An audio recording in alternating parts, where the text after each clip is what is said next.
नमस्कार। Opinion post internet TV के खास प्रोग्राम खबरों की खबर में आपका स्वागत है। मुझे बुला के कोई छुप गया है शायद, मैं वो मेहमान हूं जिसे कोई मेज़बान नहीं मिलता।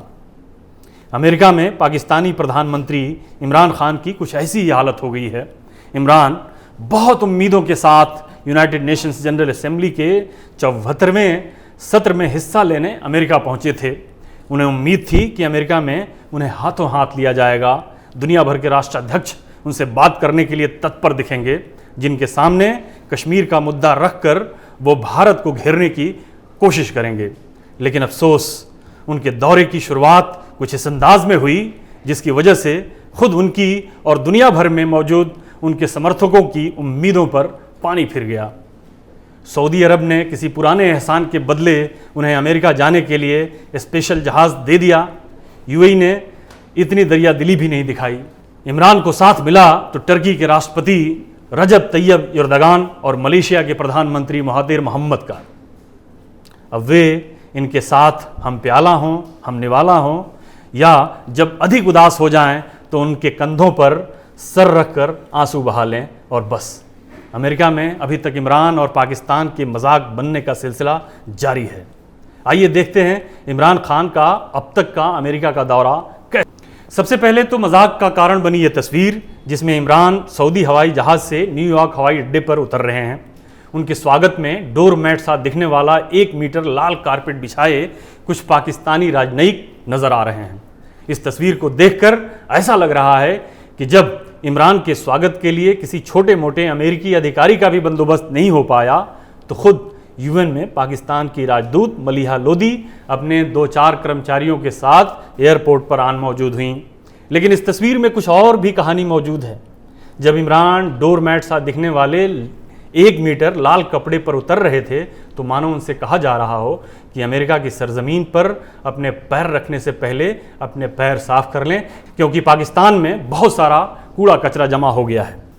बहरहाल, इस तस्वीर को देखकर इमरान खान के पाकिस्तानी समर्थक खून के आंसू रो रहे हैं। आज उन्हें एक पुरानी तस्वीर याद आ रही है। पाकिस्तान नया नया बना था। अभी अभी एक फौजी जनरल ने लोकतंत्र का गला घोंटकर अपनी तानाशाही कायम की थी। अमेरिका को रूस की सीमा के नज़दीक एक साथी की ज़रूरत थी। वो साथी एक फौजी तानाशाह से बेहतर कौन हो सकता था। अमेरिका के वे साथी थे जनरल अयूब खान। जी हाँ, एक नज़र इस तस्वीर पर भी डाल लीजिए। अब पाकिस्तानियों को कुछ नहीं मिल रहा है तो वो इसी तस्वीर की नज़रें उतार रहे हैं। इस तस्वीर में अमेरिका के तत्कालीन राष्ट्रपति जॉन एफ कैनेडी लाल कारपेट डाले पाकिस्तानी तानाशाह जनरल अयूब खान की राह में आंखें बिछाए सिर से पांव तक इंतज़ार बने खड़े हैं। कहाँ अयूब खान को मिला रेड कारपेट वेलकम और कहाँ 1 मीटर लाल कपड़े पर उतरते इमरान खान। इन दोनों तस्वीरों को देखकर मानो पाकिस्तानी अमेरिका से कह रहे हों, जब कहा मैंने वो क्या दिन थे जो मिले थे तुम, जब कहा मैंने वो क्या दिन थे जो मिले थे तुम, हो के अनजान अजब ढब से कहा कौन से दिन। अमेरिका के हाथों पाकिस्तान की फजीहत देखकर बहुत सारे नसीहतबाज बाजार में आ मौजूद हुए हैं। वे भारत जैसे देशों को उपदेश दे रहे हैं कि अमेरिका की न तो दोस्ती अच्छी और न ही दुश्मनी अच्छी। देखो पाकिस्तान का क्या हाल बना दिया। वही वाह, अमेरिका नहीं हुआ प्रतिबंधित वृक्ष हो गया। फल खाओगे तो जन्नत से निकाल दिए जाओगे। अब इन नसीहतबाजों को कौन बताए कि खुद पाकिस्तानी लेखकों और समीक्षकों ने पाकिस्तान की अल्हड़ नीतियों का बखान कैसे किया है। पाकिस्तानी मूल के लेखक तारिक अली ने तो पहले तानाशाह के दौर में ही पाकिस्तान के बिखरने की भविष्यवाणी कर दी थी। उनकी भविष्यवाणी कुछ ही दिनों बाद बांग्लादेश के रूप में सच साबित हो गई थी। तारिक ने 80 के दशक में एक और किताब लिखी, कैन पाकिस्तान सर्वाइव। इसमें भी उन्होंने पाकिस्तान के टूटने की भविष्यवाणी कर रखी है। लेकिन पाकिस्तान अभी तक टूटा नहीं है। पर जिस तरह पाकिस्तान की हरकतें हैं उसे देखते हुए लगता है कि वो दिन अब दूर नहीं जब तारिक की ये भविष्यवाणी भी सही साबित हो जाए।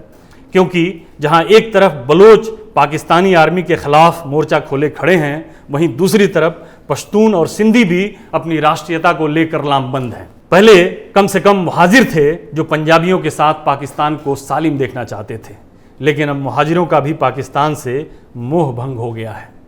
ब्रिटेन में जिला वतनी की ज़िंदगी गुजार रहे MQM के संस्थापक अध्यक्ष अल्ताफ़ हुसैन जहां भारतीय प्रधानमंत्री की तारीफ करते हुए नहीं थकते, वहीं कश्मीरियों को पाकिस्तान और पाकिस्तान की सेना से सावधान रहने की हिदायत देना भी नहीं भूलते।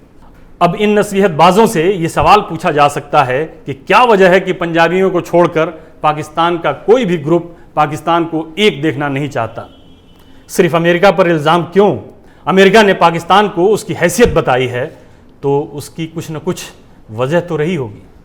यदि अमेरिका की सरजमीन पर एक बड़ा हमला होता है, उस हमले में सैकड़ों लोग मारे जाते हैं, उसके बाद होने वाली आतंकवाद विरोधी युद्ध में लाखों लोग मारे जाते हैं, तो ऐसे हमले के मास्टरमाइंड यानी ओसामा बिन लादेन को पनाह देने वाला देश भले ही दोस्ती का दम क्यों न भरे, दोस्त तो नहीं हो सकता। पाकिस्तान ने अमेरिका के साथ अपनी दोस्ती को यहीं तक सीमित नहीं रखा।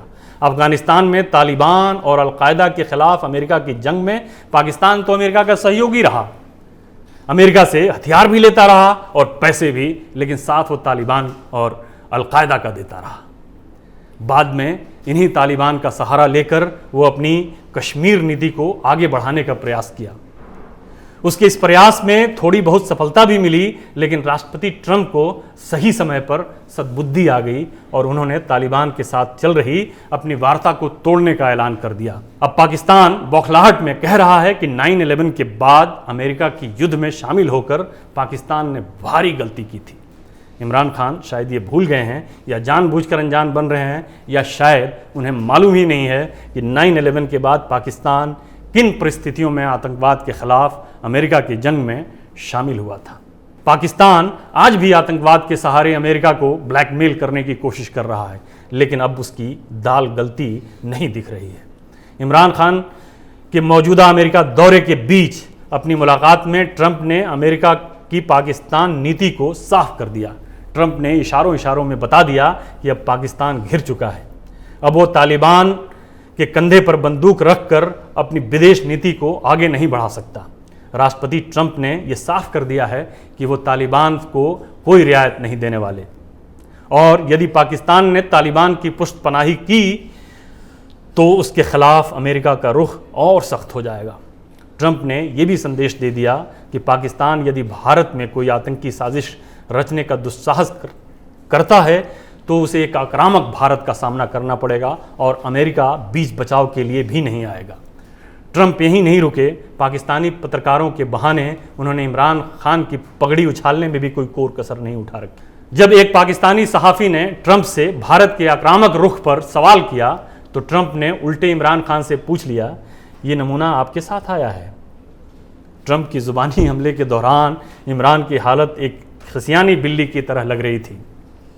बहरहाल ये एक कॉमन सेंस की बात है कि समय के साथ किसी भी देश को अपनी नीतियों में बदलाव करना पड़ता है, खासतौर पर उस समय जब उसकी नीतियों की बुनियाद टेढ़ी हो। जिस तरह पुरानी परंपराओं से जकड़े रहने वाला व्यक्ति या नए ज़माने से तारतम्य में न बिठाने वाला व्यक्ति सामाजिक और आर्थिक तौर पर पिछड़ जाता है, उसी तरह से पुरानी और टेढ़ी मेढ़ी नीतियों से जकड़ा हुआ देश भी पिछड़ जाता है। उसकी सुनने वाला कोई नहीं होता, या तो उसका मजाक बन जाता है या फिर वो तबाह और बर्बाद हो जाता है। पाकिस्तान के पास अपनी टेढ़ी नीतियों को सीधी करने के लिए समय बहुत कम है। यदि उसने समय का सही इस्तेमाल नहीं किया तो पाकिस्तान को बर्बादी से कोई नहीं बचा सकता, इमरान के टोटके भी नहीं।